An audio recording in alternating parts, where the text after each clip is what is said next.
नमस्कार। कुछ दिन पहले एक वीडियो आया था जिसमें दिखाया गया था कि चीनी लोग पाकिस्तान छोड़ के जा रहे हैं। ये कराची हमले के बाद ये वीडियो आया था। अब चाइना के कन्फ्यूशियस इंस्टीट्यूट ने इस बात को कंफर्म कर दिया है कि चीनी लोगों को वापस बुला लिया गया है। कन्फ्यूशियस इंस्टीट्यूट में पर ही हमला हुआ था जो कराची की यूनिवर्सिटी के एक स्टूडेंट ने किया था। उस हमले के बाद कन्फ्यूशियस इंस्टीट्यूट में जितने भी चीनी लोग काम कर रहे थे सबको वापस बुला लिया गया है। अब वहां कोई भी चीनी नागरिक नहीं पढ़ा रहा है। जितने भी लोग पढ़ा रहे हैं वो पाकिस्तानी हैं। और मैंडरिन पढ़ाने के लिए चाइनीज कल्चर पढ़ाने के लिए ये इंस्टीट्यूट था और ये पढ़ाता था कि कैसे आप चाइनीज लैंग्वेज सीख सकते हैं। और वहाँ बहुत सारे युवकों का ये वहाँ पे इंटरेस्ट रहता है कि ख्वाब रहता है कि वो जाकर के चाइना में नौकरी करें। बड़ी इकोनॉमी है, ऑफ कोर्स ये लोग जाना चाहते हैं वहाँ पे।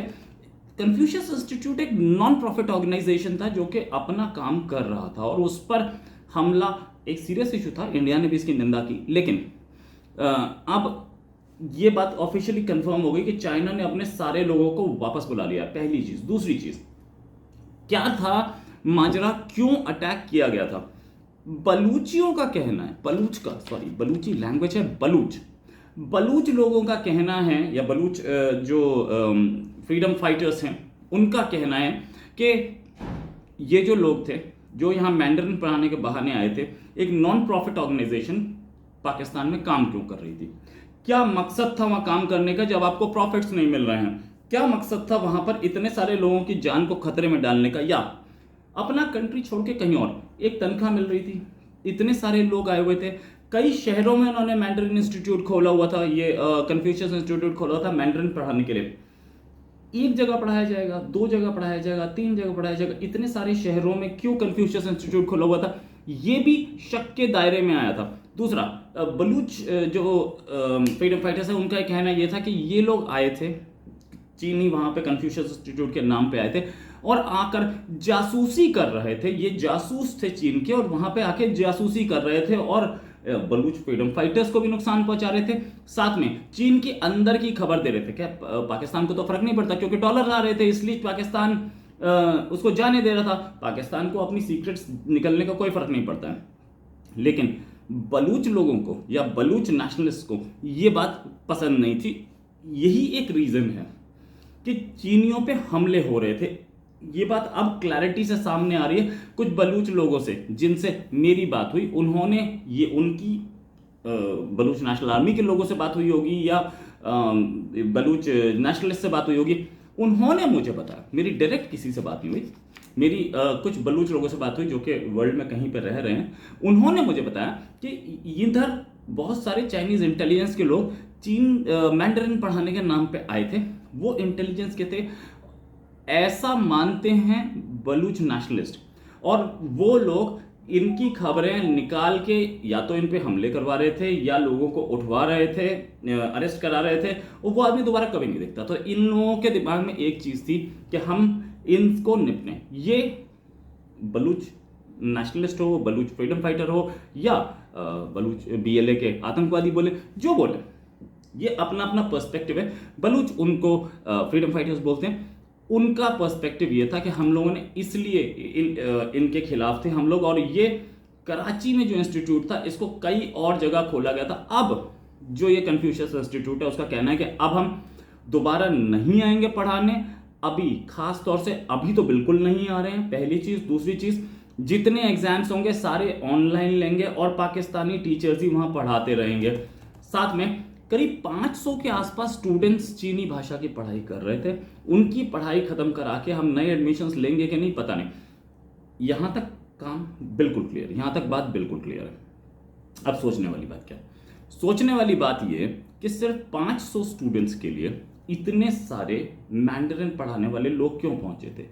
क्या रीजन था? और चीन के मंसूबे क्या थे? इन मंसूबों से BLA, बलूच लिबरेशन आर्मी, और TTP, दोनों के दोनों इन मंसूबों को शक की नजर से देखते थे, इसीलिए इस पर हमला हो रहा था। एक जगह जहां पर 3 इंजीनियर्स की जरूरत है वहां पे 6 इंजीनियर क्यों थे और क्या कर रहे थे? ये बात चीनी कंपनियों ने कभी क्लैरिफाई नहीं की, ये बात चाइनीज गवर्नमेंट ने क्लैरिफाई नहीं की। अब बलूच लोगों के या बलूच नेशनलिस्ट के क्लैरिफिकेशन के बाद समझ में आ रहा है कि गेम क्या था। इतने सारे लोग क्या कर रहे थे। कई शहरों में ब्रांच खुली इस कन्फ्यूशियस इंस्टीट्यूट की, और पढ़ाने वाले कितने थे भाई? पढ़ाने वाले भी तो आपके कितने होंगे। आपने तो वहां पे इतने सारे लोग पढ़ाने के लिए भेज दिए थे, वापस 3 की हत्या हुई, 3 के बाद 25-30 वापस गए। जो खबरें आ रही हैं उससे सबसे 25-30 से ज्यादा लोग वहां पे थे जो कि पढ़ाने के लिए आए थे। क्लरिकल स्टाफ वहां पे क्या करता है? चीन का क्लरिकल स्टाफ वहां क्या करता है? चीन के क्लरिकल स्टाफ क्या पाकिस्तान में नहीं मिलता है? मिलता है, लेकिन वो क्लरिकल स्टाफ जो आया है वो अपने रिलेशंस बनाता है, वो पार्टीज में जाता है, वो वहां जा करके लोगों से मिलता है और फिर खबर इकट्ठी करता है। ये लोग बड़ी ही प्लानिंग के साथ चलते हैं और पाकिस्तान को बिल्कुल शिकंजे में लेने के चक्कर में थे। पाकिस्तान को अगर ये हमला, इसको आप आतंकी हमला ना बोलें, तो पाकिस्तान को चीनी जासूसी से बचाने के लिए किया गया था, ऐसा बलूच नेशनलिस्ट का या बलूची जैसे बोलते बलूच फ्रीडम फाइटर्स का कहना है। दूसरी चीज, ग्वादर में चीनी लोगों की जितनी प्रेजेंस है, क्या उतनी प्रेजेंस जरूरी है या उससे ज्यादा जरूरी है या उससे कम जरूरी है? अगर आप एक्सपर्ट्स की माने तो जरूरत से ज्यादा चीनी वहां पे हैं। करीब सुनते 2 लाख के आसपास चीनी हुआ करते थे, या इस हमले से पहले हुआ करते थे। 2 लाख चीनी, प्रोजेक्ट्स चल नहीं रहे हैं, सीपीईसी के प्रोजेक्ट्स बंद पड़े हैं, तो 2 लाख चीनी वहां क्या कर रहे थे?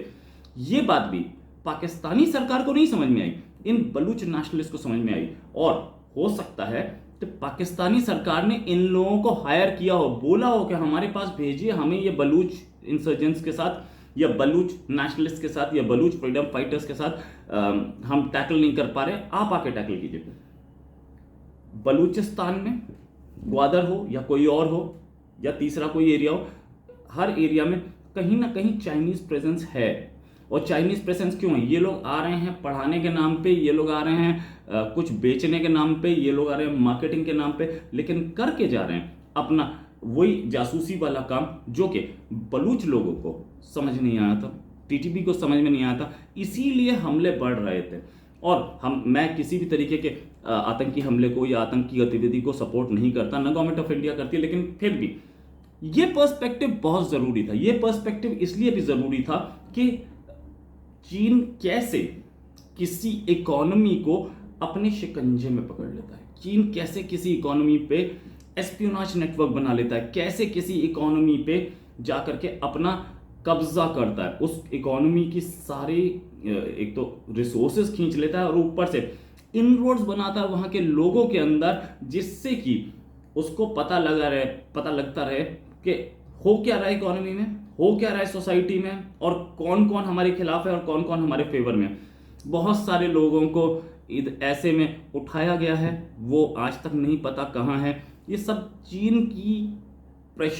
चीन का प्रेशर ऑन पाकिस्तान। अब भी प्रेशर है कि हमारे लोगों को बचाइए, लेकिन अब क्योंकि निकल रहे हैं तो ऐसा लग रहा है कि ज़्यादा टाइम नहीं लगेगा कि सारे निकल जाएं। हम इंडिया में बैठ के सिर्फ यही बोल सकते हैं कि भैया आतंकी हमले गलत हैं, आतंकी हमले ना हो। हाँ, हमारी गवर्नमेंट तो कुछ नहीं बोलती, मैं ज़रूर बोल रहा हूँ कि चीन अगर डेवलपमेंट कर रहा है पाकिस्तान में तो करे, हमें डेवलपमेंट से कोई प्रॉब्लम नहीं है, लेकिन ये सारी हरकतें वहाँ के लोगों को परेशान करना, वहाँ के लोगों के हक छीनना, पाकिस्तान तो छीन ही रहा है, तो चीन उसमें क्यों शामिल हो रहा है, पाकिस्तान से क्यों करवा रहा है, या उनकी गैस पे कब्जा करना या उनके पोर्ट्स पर कब्जा करना, ये किसी भी एंगल से सही नहीं है। वहाँ के लोकल लोगों के, वो बलूच लोगों की प्रॉपर्टी है, ग्वादर बलूच लोगों का है, तो वो बलूचों के हाथ में होना चाहिए। जैसे कि ये लोग बोलते हैं कि कश्मीर पे जो डिसीजन है वो कश्मीरियों की राय के हिसाब से होना चाहिए, वैसे ही क्या ये बात नहीं कि ग्वादर पे जो डिसीजन है वो बलूच के लोगों की राय से होना चाहिए था? पाकिस्तान बोलता बहुत है, करता नहीं। और बलूचों का कितना वहां पे दमन हो रहा है या कितनी अट्रॉसिटीज हो रही हैं, इसी से पता चलता है कि बहुत सारे बलूच गायब हैं और उनकी बात सुनने वाला कोई नहीं है। अब एक चीन और आ गया जो कि एस्पियोनाज कर रहा है। इसी के साथ एक और खबर के फिर हाजिर होंगे। नमस्कार, जय हिंद।